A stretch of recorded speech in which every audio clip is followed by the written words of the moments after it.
I'm Leah here with MSU&U, and we are here with Eric Bergen and Joyce Chittick, who are both in the cast for Anything Goes, which is touring at the Wharton. So could you guys tell us a little bit about the show itself and what the plot is, what audiences can expect to see? I'm going to defer this to Bergen here.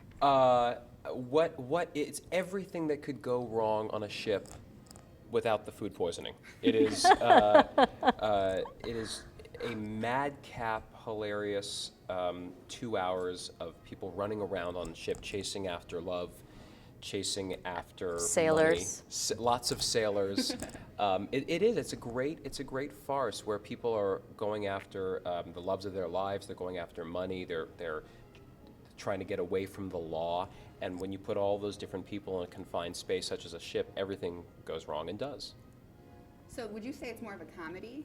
Oh, definitely. We hope. Really? We hope. The jokes pan out, it's a comedy.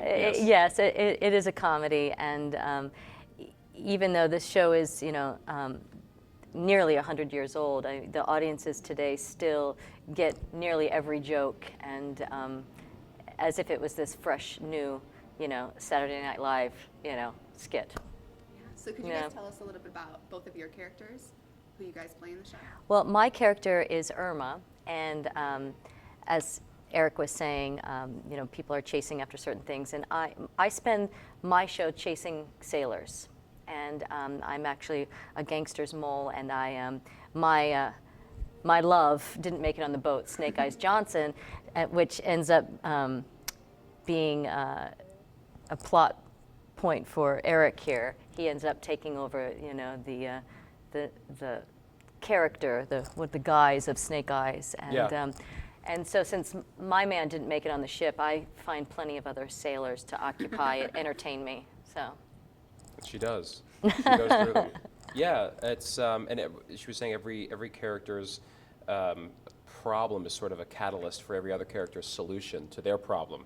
My character is Billy Crocker, who starts off as the romantic, smooth, leading man type until everything goes wrong and he becomes anything but that. He finds himself in very awkward situations and many disguises yeah. that don't fit. There's a pair of pants that I have to wear that don't intentionally don't fit, but they are. Who got you those pants, though? You. Yeah, thank you for that. You're welcome. A little small. Yeah. But it's so with Billy, he's really a Clark Gable type who gets put into every wrong possible situation.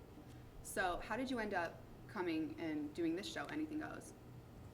I did the Broadway production of Okay. Anything Goes, and the director, Kathleen Marshall, I go way back with Kathleen.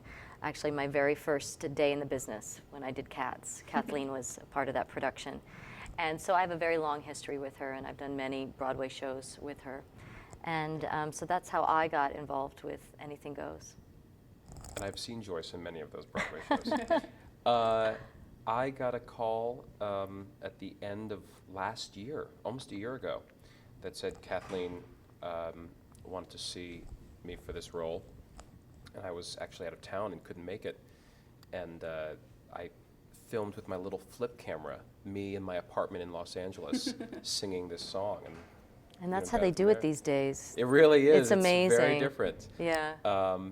And I was saying this earlier, I first did Anything Goes when I was 11 years old at theater camp, and I played the purser. And I never thought, all these years later, that I'd be doing it. Same here. I did it in high school. Right. I played Hope Harcourt in high school, and who would have thought?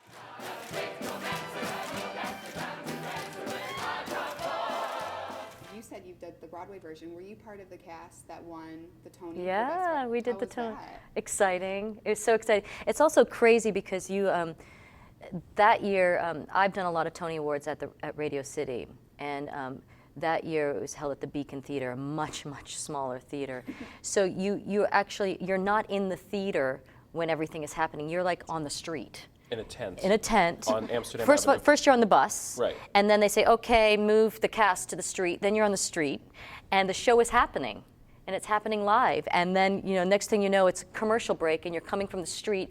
They get you onto to the stage, and then the curtain goes up, and there's the audience that's been sitting there for a couple hours, and you do the number, and then you're back out on the street again, and then watching on the bus that you won a Tony Award for Best Choreography or Best Revival. And I just realized in a full circle moment, I live across the street from the Beacon Theater when I live in New York, and I was standing outside watching, and I remember you guys last year, and I remember them all the sailors coming over. I thought, oh look, there's the cast of Anything Goes. Yeah. I never thought a year later that you'd be doing I'd be doing it. No.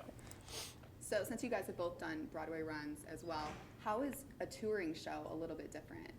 It's scary. It's fantastic and scary. I mean, Tuesday nights are always scary. It's gonna be exhilarating tonight. It is going to be As exhilarating. we're listening right now to the band over here in another room, but each band, this is what's different. One of the things that's different is that every city that we go to will be a local band, except for our drums and a keyboard and conductor. But we're gonna hear the show new in every city because the interpretation from the musicians is going to be different. My favorite part is audiences are different. I mean, you think you know where those laughs are going to be, but we just did 3 weeks in Cleveland. I guarantee you we'll find new laughs and new things tonight here in Michigan. Yeah. It's just a different geographically. People They respond to different things. Yeah. Yeah. We're excited about a lot of the sit downs that we have. We have 6 weeks in LA and 4 in San Francisco. So to be able to sit down and enjoy a few weeks in a city and get to see and do a lot of different But we were things. actually really excited about East Lansing. We were talking about this morning because we were in Cleveland for 3 weeks, in downtown Cleveland, which is very, it's a very urban neighborhood, and it's sort of like being in New York to a degree, except it's not familiar to you.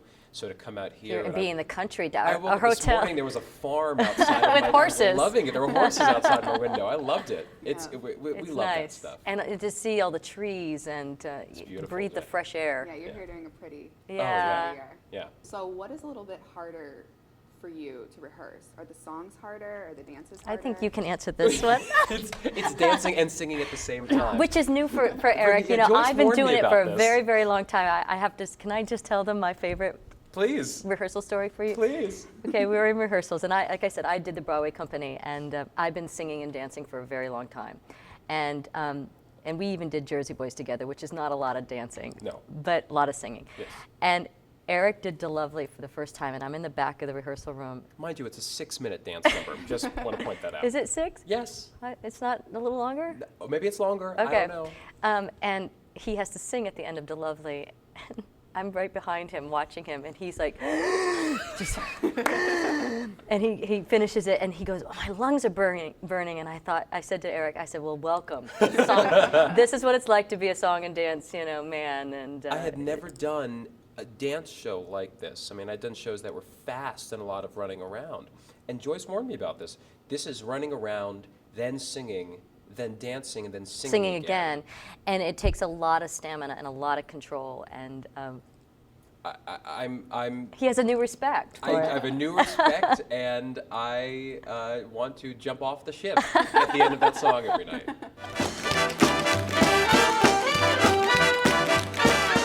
It's a style of Broadway that hasn't been seen, especially on the road, in a long time. Yeah. You haven't seen this style, this old-fashioned, but still not old-fashioned in the stuffy term, Yeah. but in that razzle-dazzle entertainment. You haven't seen this in a long time. And you were saying earlier something about, new musicals today try to, capture something like this, that this show it has it in spades. And it's timeless, it's built in, and every generation can connect to it. Why should they, in Michigan, come out and see your show while you guys are here? I think it's a great way to escape. I think there's nothing more romantic than seeing Anything Goes. And I think what a way to support your local, these are all local musicians. I mean, yeah. You're hearing, it's an 18-piece swing band live. And That's going to be locals. That's the locals, local and you musicians. never hear that anymore. And you'll be grinning from ear to ear when you leave here, and you'll be, probably the next day or week be humming songs and dancing around. It will lift everybody up. Well, thank you guys so Thank much you, Leah. for stopping to talk with us. And Anything Goes is playing at the MSU Wharton Center October 16th through the 21st, so be sure to come check it out.